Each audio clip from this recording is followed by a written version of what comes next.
Hello, and welcome to another episode of Rico's Rants. I'm your host, Rico DiGiorgio. So, if you saw my previous video, I had just done the Karate Kid franchise starring Pat Morita and Ralph Macchio. Now, because I had just been seeing all this Ralph Macchio films, and let me pause right there. A lot of people pronounce his name as Ralph Macchio, including himself. I won't do that. The proper Italian pronunciation is Ralph Macchio. And there's a funny story to that, and I'll tell it really quickly, is that Ralph Macchio always pronounced his name as Macchio, which is really fucking stupid. And really stupid and irresponsible of his fucking parents. Like, tell your kid how his fucking name is supposed to be pronounced. So much so that when he was starting to like become a name for himself, I don't remember who the reviewer was. I think it was I think it might have been Ebert, but I could be wrong. Mentioned on saying in a televised interview Ralph Macchio because he knew how to pronounce a proper Italian name. And then he got a call because Ralph Macchio was like, "That's not how you pronounce my name."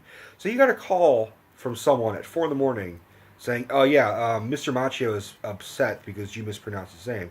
It's like, listen, I'm not. You called me late at night, and you're pissed off at me because Ralph Macchio doesn't know how to pronounce his own fucking name.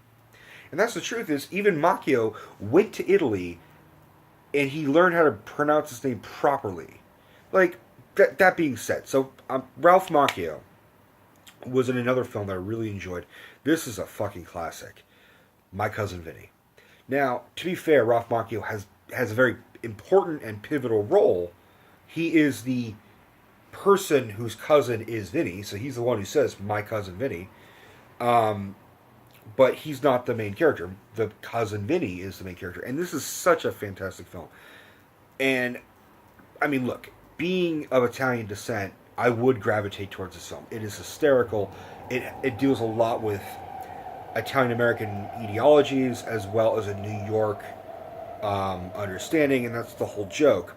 Is Ralph Macchio's character, Bill, and his friend are traveling from college across the country, and they get they're in Alabama, real small, kind of hillbilly parts, real country parts of Alabama, and they stop at a corner store, at a little market, and buy a bunch of groceries. And in the process, Bill, because his hands are full, takes a can of tuna and puts it in his pocket with the intent of paying for it. And then when they pay for it, he forgets to pay for it. So they get in the car and drive off, and a cop pulls them over and pulls out a shotgun and aims it at them.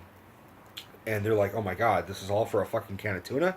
They arrest the boys and throw them in jail, essentially. And when they are interviewing them, because Bill thinks this is all for a can of tuna, he confesses to stealing a can of tuna, but is not explicitly saying, I'm sorry for stealing the can of tuna. He just said, "Yeah, I did it, and I'm really sorry. My friend had nothing to do with it." And they're like, "Oh, great."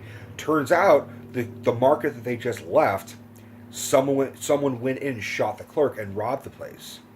So they unintentionally admitted and confessed to murder that they didn't commit. So now they're on trial, and they get my cousin Vinny to be their lawyer. Now, this is when, of course, everything just falls apart, and I will spoil it, but I'm not going to spoil everything. This is such a classic film, you have to go see it yourself. Joe Pesci plays Vincent LaGuardia Gambini, and here's the problem, is that Joe Pesci was clearly way too old for this role, but he's so funny and it works so well for him and the character that it's hard to imagine anybody else. That being said, that's my only criticism, is that clearly Joe Pesci is wearing a fucking toupee and he looks 50 years old. And on top of that, his the woman who's with him is a very young and very attractive Marissa Tomei, and she's got like sprayed, hair, and it's sort of like all over the place, and she's wearing skirts, and she's a beautiful person, but she has a very thick, pronounced New York accent, and of course he has a very thick New Jersey accent. So these guys are just sticking out like sore thumbs, as they say. The problem is also Vinny is just been started practicing law for 6 weeks, and it took him.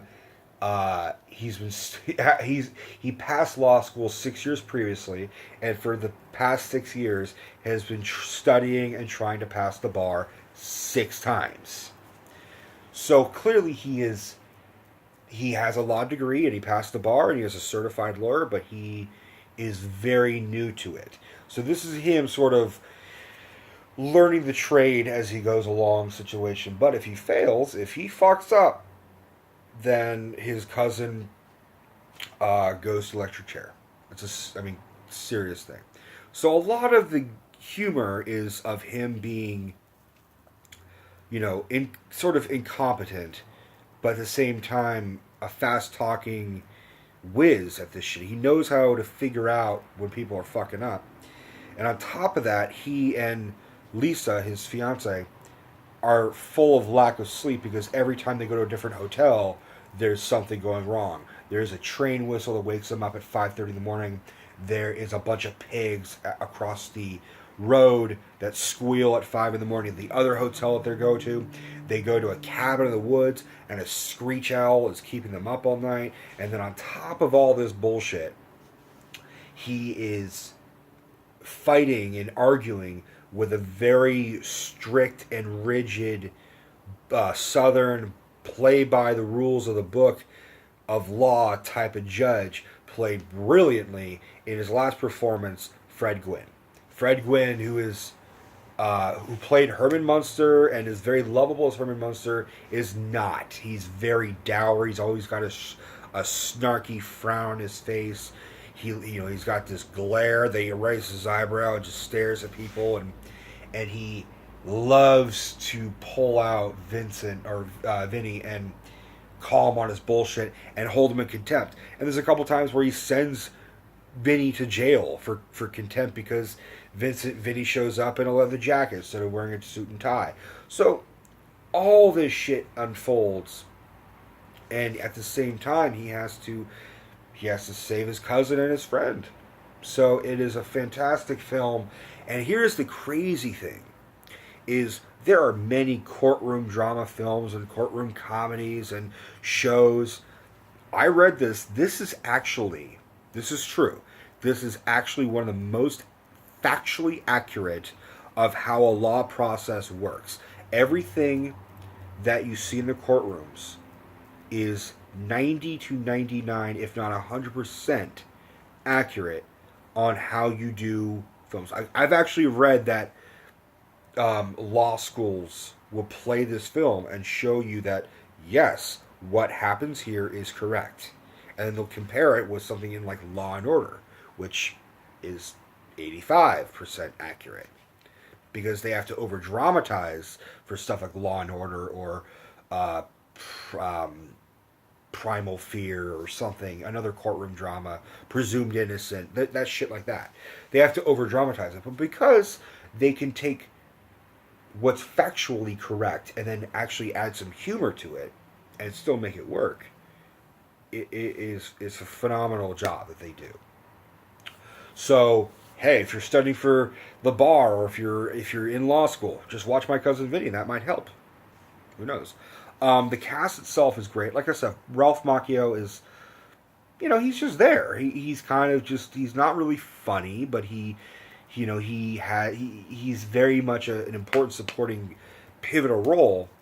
But really, it's the dynamic between Marissa Tomei and Joe Pesci.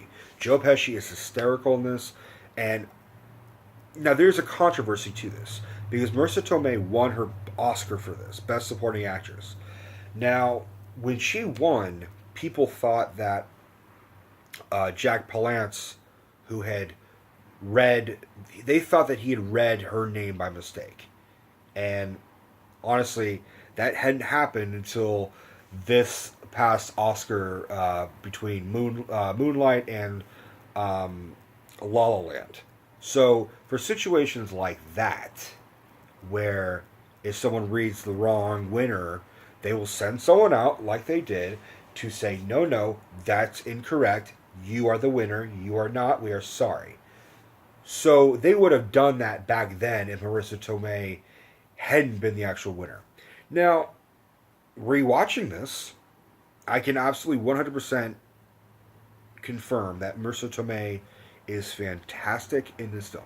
I am biased because I love Marissa Tomei, but rewatching this film, she has pizzazz. She was kind of an unknown. She hadn't been much, and so she was very very beautiful and funny.